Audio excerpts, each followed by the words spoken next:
जय हिंद साथियों। आप सभी का आपके अपने YouTube चैनल श्री गिर क्लासेस 2.0 के इस नए प्लेटफॉर्म पर स्वागत करता हूं। आज हम आपको पढ़ाने वाले हैं बीएससी एग्रीकल्चर फर्स्ट सेमेस्टर की बायोलॉजी। और बायोलॉजी में हम पढ़ने वाले हैं टेक्सोनोमी। टेक्सोनोमी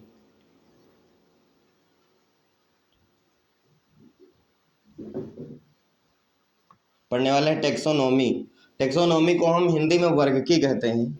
वर्गकी टेक्सोनोमी में हम वर्गकी कहते हैं। आइए इसकी डिफिनेशन देखते हैं। किसी जीव जात की उसकी संरचना,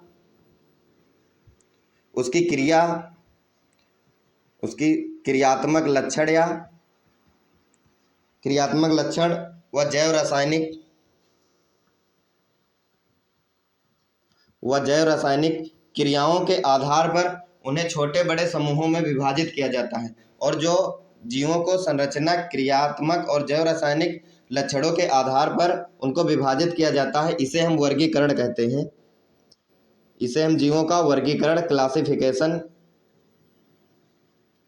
क्लासिफिकेशन कहते हैं। और जो ये क्लासिफिकेशन किया जाता है, इस क्लासिफिकेशन को हम टेक्सोनॉमी कहते हैं। इसका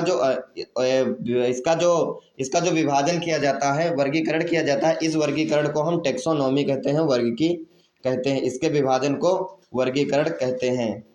ठीक है, इतना समझ में आया। इसके अध्ययन की शाखा को टेक्सोनॉमी कहते हैं। अब हम पढ़ेंगे इसके टेक्सोनॉमी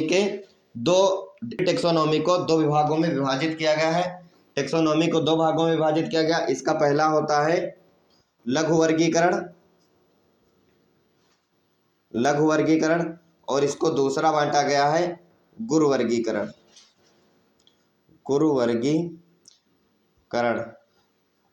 पहला होता है लघु वर्गीकरण, दूसरा होता है गुरु वर्गीकरण। और इसके लघु वर्गीकरण होता है, यह छोटा होता है, और जो गुरु वर्गीकरण होता है यह बड़ा होता है। तो इसमें हम सबसे पहले लघु वर्गीकरण में यह लिखेंगे कि इसमें लघु वर्गीकरण में जीव जातियों की संरचना स्पष्ट हो जाती है, जीव जातियों को स्पष्ट पहचान की जाती है। लघु वर्गीकरण में हम लिखेंगे जीव जातियों की समानता या उसके लक्षणों को स्पष्ट पहचाना जा सकता है। उसकी जीव जातियों को स्पष्ट रूप से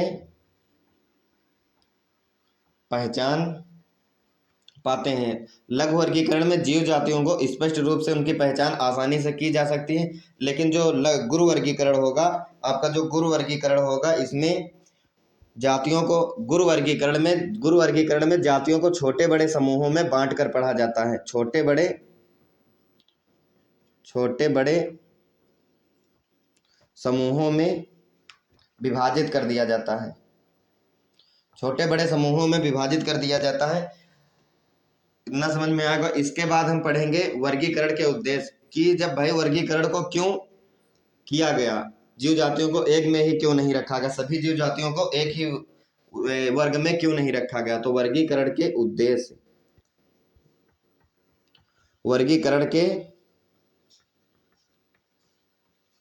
उद्देश्य, एम्स ऑफ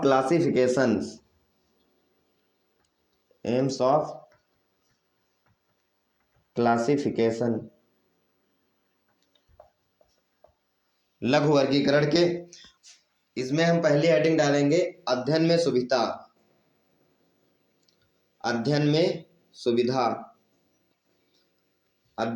इसमें यह बताया गया कि बहुत से जीव जंतु पाए जाते हैं, लाखों करोड़ों। वर्गीकरण नहीं किया जाएगा तो उनको आसानी से उनके बनावट, संरचना, उनके रासायनिक लक्षण और भौतिक लक्षण को पहचान नहीं पाएंगे। इसलिए सभी जीव जंतुओं की अध्ययन की सुविधा के लिए हम वर्गीकरण किए। और इसमें जब वर्गीकरण किया गया तो सभी जो जीव जंतु संरचना या बनावट में समान थे, उनको एक अलग उनका ग्रुप बना दिया गया। और जो जिस लक्षण से मिलते जुलते गए, उनका एक अलग ग्रुप बनाता गया।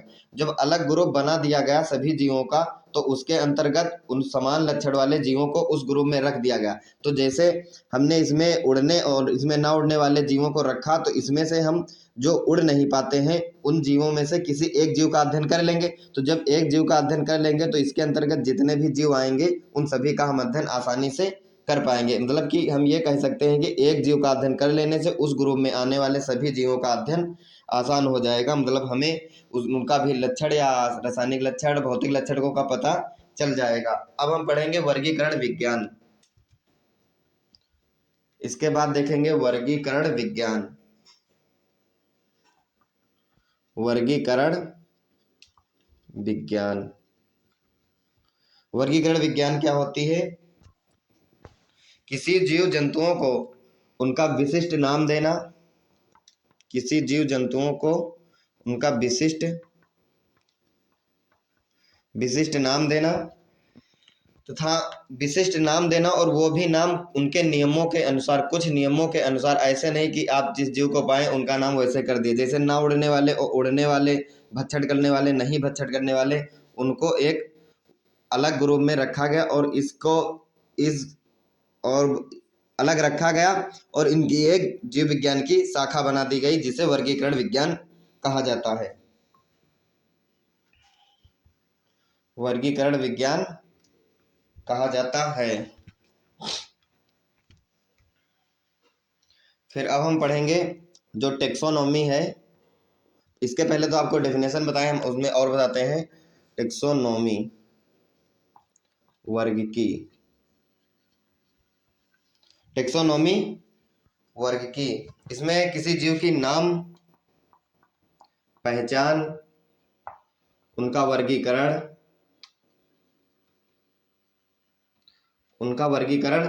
किया जाता है। वर्गीकरण का संक्षिप्त परिचय, वर्गीकरण का संक्षिप्त परिचय, वर्गीकरण का संक्षिप्त परिचय। पहले लोग जब इसका ये टेक्सोनॉमी वर्ग की नहीं थी, इनका अलग अलग अध्ययन नहीं किया जाता था, तो पहले लोग इनको रखते थे उड़ने वाले जो जीव जंतु। पहले जो वैज्ञानिक थे, जब ये वर्गीकरण की खोज नहीं की गई थी, वर्ग की खोज नहीं की गई थी, तो उड़ने वाले और ना उड़ने वाले,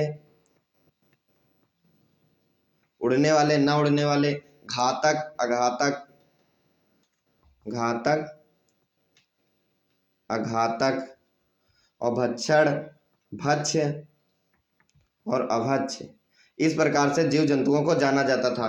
कि जो जीव जंतु नहीं उड़ पाते हैं और उड़ पाते हैं उनको अलग पढ़ते थे, घातक और अघातक उनको अलग पढ़ते थे। मतलब कि जो आंखों के द्वारा देखा गया उनको वैसे विभक्त कर दिया गया। फिर जो अरस्तु थे, अरस्तु जी ने अपने समय में इनको अलग अलग वर्गीकरण तो किया, लेकिन सही ढंग से वर्गीकरण कर इन्होंने दो भागों में विभाजित किया। एक होता है एनाइमा और दूसरा इन्होंने विभाजित किया इनाइमा। ठीक है। एनाइमा के अंतर्गत इन्होंने ऐसे जीवों को रखा जिनका रुधिर लाल होता था, जिनका रुधिर लाल नहीं होता था। एनाइमा के अंतर्गत इन्होंने ऐसे जीवों को रखा जिनका रुधिर लाल नहीं होता था। इसके अंतर्गत आप लिख लेंगे sponge, Cnidaria, sponge Cnidaria, arthropoda, arthropoda आदि। और इनाइमा के अंतर्गत इन्होंने ऐसे जीवों को रखा जिनका रुधिर लाल होता था, जिनका रुधिर लाल होता था। और फिर इन्होंने जिनका रुधिर लाल हुआ उन जीवों को इन्होंने इनाइमा के अंतर्गत रखा और इसको भी दो भागों में विभाजित कर दिया। इसको जब दो भागों में विभाजित किया तो इन्होंने इसमें एक रखा जरायुज और दूसरा बनाया इन्होंने पार्ट अंडयुज। जो जरायुज थे इसमें ऐसे जीवों को रखा जो जीव जंतु बच्चे देते थे, बच्चे देने वाले जीव जंतुओं को जरायुज के अंतर्गत रखा, और अंडयुज के अंतर्गत जो अंडे देते थे, जो अंडे देते थे, इसमें आप लिख लेंगे जैसे मनुष्य, पशु आदि जीवों को रखा जो बच्चे पैदा करते थे, स्तनधारी थे, और इसके अंतर्गत जो अंडे देते थे, जैसे आप लिख लेंगे सांप, मछली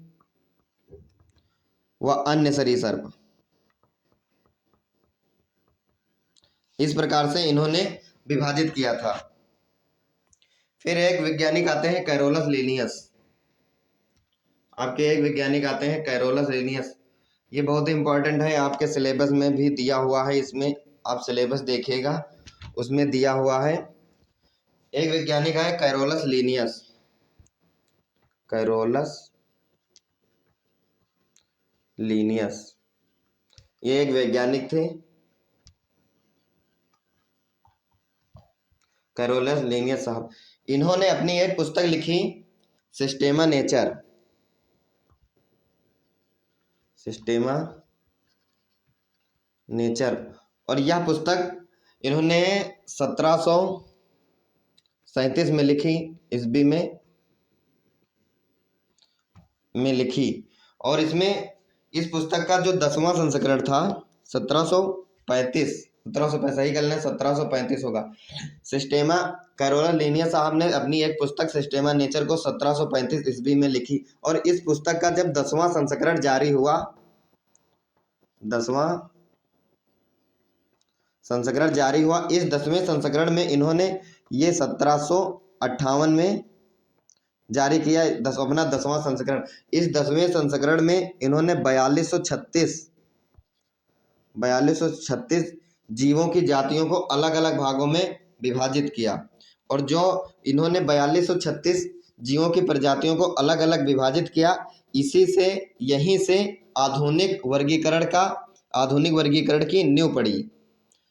आधुनिक वर्गीकरण की नींव पड़ी।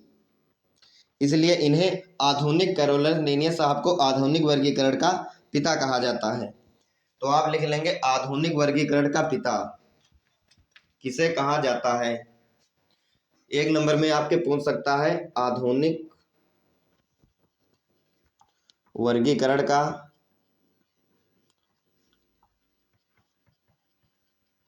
पिता किसे कहा जाता है। तो आधुनिक वर्गीकरण का पिता कैरोलस लीनियस साहब को कहा जाता है। Carolus Linnaeus,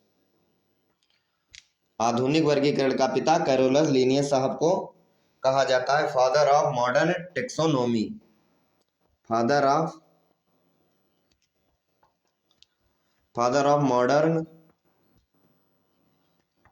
taxonomy. यहां तक आप लोगों को समझ पाए होंगे। फिर कैरोलस लीनियस साहब ने इन्होंने इसी जो ये विभाजित किए 4236 में 10वां संस्करण में, अपने 10वें संस्करण में इन्होंने 4236 जातियों को विभाजित किया और आधुनिक फादर ऑफ मॉडर्न टेक्सोन आधुनिक वर्गीकरण की नींव पड़ी। और जो ये इन्होंने विभाजित किया, इन्होंने इसे ही आधुनिक वर्गीकरण, इन्होंने जो 4236 जातियां विभाजित की, इन्होंने इसको द्विनाम पद्धति कहा।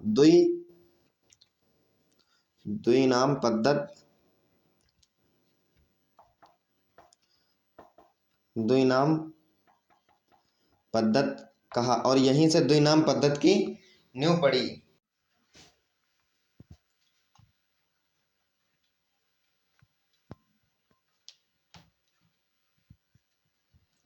इसके बाद हम देखते हैं द्विनाम पद्धति। यही से आप द्विपद नाम पद्धति भी कहते हैं। द्विपद नाम पद्धति भी कह सकते हैं। कैरोलस लीनियस साहब ने द्विनाम पद्धति या द्विपद नाम पद्धति भी कहते हैं। इन्होंने अपनी पुस्तक सिस्टेमा नेचर का जब 10वां संस्करण दिया, 4236 जातियों को अलग अलग भागों में विभाजित किया, वहीं पर इन्होंने ये द्विनाम पद्धति दी थी। इन्होंने द्विनाम पद्धति में जैसे आप लोग देखिए, कहीं कहीं प्रथा चलती है कि किसी के बेटे का नाम में उसके पिता का नाम का पहला अक्षर जरूर होता है, मतलब बेटे के नाम में पिता का नाम जुड़ा हुआ होता है। इसी प्रकार इन्होंने जो वर्गीकरण किया, पद्धति दी, उसे द्विनाम पद्धति देते हैं। उसमें भी द्विपद होते हैं। उनमें से दूसरा पद जो इन्होंने द्विनाम पद्धति दिया, इनमें दूसरा पद होता है उस जीव की जाति का। दूसरा पद उस जीव की जाति का होता है। और इसमें जो जीव जात द्विनाम पद्धति में उसका दूसरा पद उस जाति का होता है और पहला पद होता है, पहला पद उसमें उस जीव जाति की श्रेणी का होता है। इस प्रकार कैरोलस लीनियस साहब ने द्विनाम पद्धति दिया। इसमें पहला पद उस श्रेणी का होता है और दूसरा पद उस जाति का होता है। इससे मिलती जुलती सभी जातियों को, जीव जंतु की जातियों को उन्होंने विभाजन किया व प्रस्तुत किया। यह द्विनाम पद्धति आज सभी जीव जंतुओं को द्विनाम पद्धति के अंतर्गत ही रखा जाता है। इसे ही द्विनाम पद्धति कहते हैं। जैसे आप इसमें एग्जाम्पल देख लीजिए, मनुष्य का होमोसेपियंस,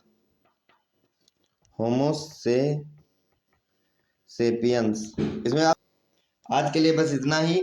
फिर मिलेंगे किसी नेक्स्ट वीडियो में।